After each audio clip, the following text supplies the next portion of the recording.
kahalagahan ng pananampalataya at pagsunod sa utos ng ating Panginoong Diyos. Yan po ang pag-uusapan natin sa videong ito, pero bago natin simulan, isang mapagpalang araw po sa ating lahat.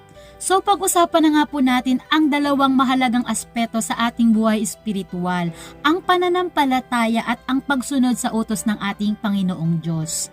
Ang dalawang ito ay magkaugnay. Ang pananampalataya ay nagtutulak sa atin upang tayo ay sumunod. At ang ating pagsunod naman ang patunay ng ating tunay na pananampalataya sa ating Panginoong Diyos. Atin nga pong tatalakayin kung bakit nga po ba ito mahalaga at kung paano natin ito maisasabuhay sa ating pang-araw-araw na pamumuhay. Una, ano ang pananampalataya? Ang pananampalataya ay ang paniniwala at pagtitiwala natin sa ating Panginoong Diyos kahit hindi natin siya nakikita.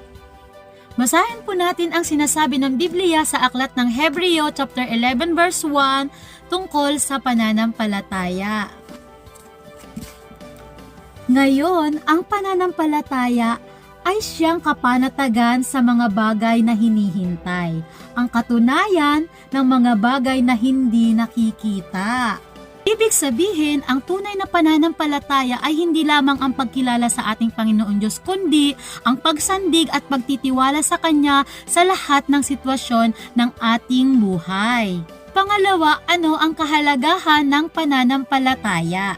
Una, nagbibigay ito ng lakas at pag-asa. Sa gitna ng mga pagsubok na ating pinagdaraanan sa buhay, ang pananampalataya ang siyang nagbibigay ng lakas at katatagan sa atin. Alam natin na ang lahat ng nangyayari sa ating buhay ay may layunin ang ating Panginoong Diyos. Alam natin na makakaya natin ito at nagtitiwala tayo sa Panginoon dahil nga sa ating pananampalataya. Pangalawa, nagdadala ng kaligtasan. At basahin nga natin ang sinasabi ng banal na kasulatan tungkol dito sa aklat ng Efeso chapter 2 verse 8. Ayon dito, sapagkat sa biyaya, kayo'y nangaligtas sa pamamagitan ng pananampalataya at ito'y hindi sa inyong sarili, ito'y kaloob ng Diyos. Ang pananampalataya sa ating Panginoong Hesus ay nagbibigay sa atin ng kaligtasan at buhay na walang hanggan. Pangatlo, nagbibigay ito ng kapayapaan. Ang pananampalatayang buo at tapat ay nag-aalis ng takot at pangamba sapagkat alam nating hawak-hawak tayo ng ating Panginoong Diyos at hinding-hindi niya tayo pababayaan. Ang pangatlong pag-uusapan natin ay kung ano ang pagsunod sa utos ng ating Panginoong Diyos. Ang pagsunod sa ating Panginoong Diyos ay nagpapakita ng ating pagmamahal at pananampalataya sa Kanya. At basahin nga natin ang sinasabi ng banal na kasulatan tungkol dito sa aklat ng Juan, chapter 14, verse 15. Ayon dito, kung ako'y inyong iniibig, ay tuparin ninyo ang aking mga utos. Ibig sabihin, ang tunay na pananampalataya ay hindi lamang sa salita, kundi sa gawa sa pamamagitan ng pagsunod sa utos ng ating Panginoong Diyos. Pang-apat, bakit mahalaga ang pagsunod sa utos ng ating Panginoong Diyos? Una, nagpapakita ito ng tunay na pananampalataya. Hindi sapat na naniniwala lang tayo sa Diyos. Dapat itong makita sa ating buhay sa pamamagitan ng ating pagsunod. At basahin nga natin ang sinasabi sa aklat ng Santiago chapter 2 verse 26 tungkol dito. Ayon nga dito, sapagkat kung paanong ang katawan na walang espiritu ay patay, ay gayon din ang pananampalataya na walang mga gawa ay patay. Pangalawa, nagdadala ng pagpapala. Ang Diyos ay nangangako ng pagpapala sa mga taong sumusunod sa Kanya. At basahin nga natin ang sinasabi ng banal na kasulatan tungkol dito sa aklat ng Deuteronomio chapter 28 verse 1 and 2. Ayon dito, at mangyayaring kung iyong didingging masikap ang tinig ng Panginoon mong Diyos, upang isagawa sa iyo sa araw na ito ay itataas ka ng Panginoon mong Diyos sa lahat ng mga bansa sa lupa.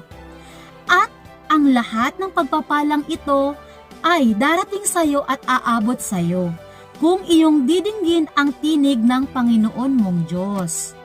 At sinasabi nga dito na kapag sinunod natin ang utos ng Panginoong Diyos ay pagpapalain niya tayo sa lahat ng aspeto ng ating buhay. Pangatlo, nagpapalapit sa Diyos. Kapag tayo ay sumusunod sa Diyos, mas napapalapit tayo sa Kanya. Mas nakikilala natin siya ng higit pa at nararanasan natin ang Kanyang presensya sa ating buhay. Panglima, ang ugnayan ng pananampalataya at pagsunod. Ang pananampalataya at pagsunod ay hindi pwedeng paghiwalayin. Ang pananampalataya ang siyang nagtutulak upang tayo ay sumunod at ang ating pagsunod naman ang siyang patunay na tayo ay nananampalataya sa ating Panginoong Diyos. At kung tayo nga ay tunay na nananampalataya sa ating Panginoong Diyos ay natural lamang na dapat nating sundin kung ano ang kalooban ng ating Panginoon. Pang-anim, paano naman natin maisasabuhay ang pananampalataya at ang pagsunod? Una, ang pagbabasa ng salita ng Diyos. Ito ang Biblia. Upang malaman natin kung ano ang kanyang kalooban, ay kailangan nating pag-aralan ang kanyang salita. Pangalawa ay ang pananalangin at pagtitiwala natin sa ating Panginoong Diyos. Sa pamamagitan ng panalangin ay mas napapatibay ang ating relasyon sa ating Panginoong Diyos.